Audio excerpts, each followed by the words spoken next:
Une femme dans la nuit, un film de Edmond T. Greville, scénario Jacques Companèse, non crédité, adaptation et dialogue Jacques Prévert et Pierre Laroche, non crédité, avec dans la distribution Viviane Romance, Marion Malville, Jeanne Berken, Claude Dauphin, Georges Flamand, Félix Soudard, Andrex, Pierre Stéphane, Henri Guizol et Édouard Delmont. Le sujet. Viviane Romance, une actrice de théâtre, a de graves griefs contre son mari et partenaire, Georges Flamand. Elle l'abandonne, part à l'aventure, est blessée. Un médecin, Claude Dauphin, la guérit, elle devient son infirmière. Mais plus tard, apprenant que son mari est gravement malade, elle le rejoint. Quand il meurt sur scène et dans ses bras, le médecin, Claude Dauphin, est dans la salle. Notre avis. Alors qu'en zone nord, le cinéma français, encouragé par les autorités allemandes, opère une véritable renaissance et produit de bons films, il n'en est pas de même en zone sud, en zone contrôlée par le gouvernement de Vichy, où le cinéma végète dans des mélodrames de second ordre.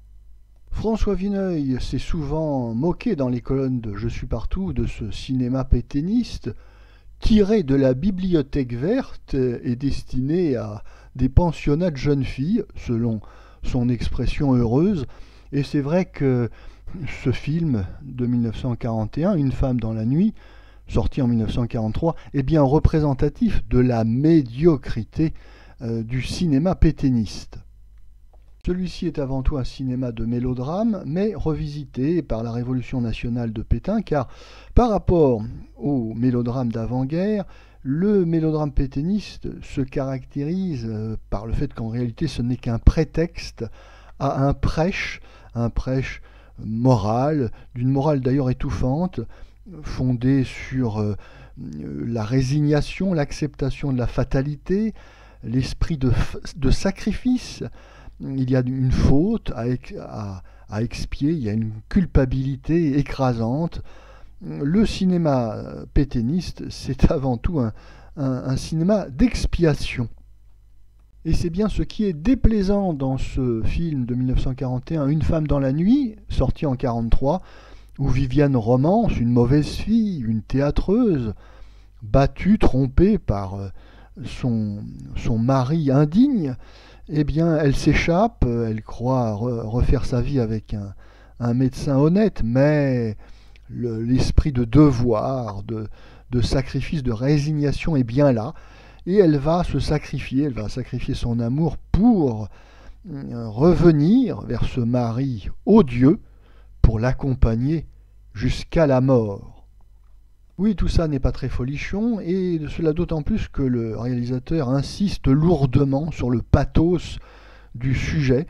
Nous avons droit notamment à une scène où Viviane Romance, infirmière au grand cœur, recueille les derniers sanglots d'une petite fille, d'une enfant, qui meurt dans ses bras.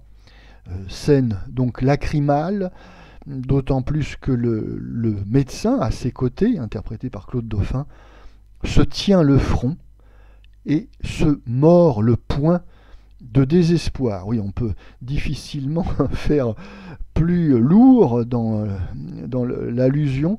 On se croirait presque revenu au temps du cinéma muet. Autre lourdeur caractéristique de cette mise en scène, eh bien nous avons énormément de gros plans pour insister sur la douleur et le malheur qui accable cette malheureuse Viviane Romance. Oui, tout ça est quand même un petit peu lourd à digérer pour le spectateur.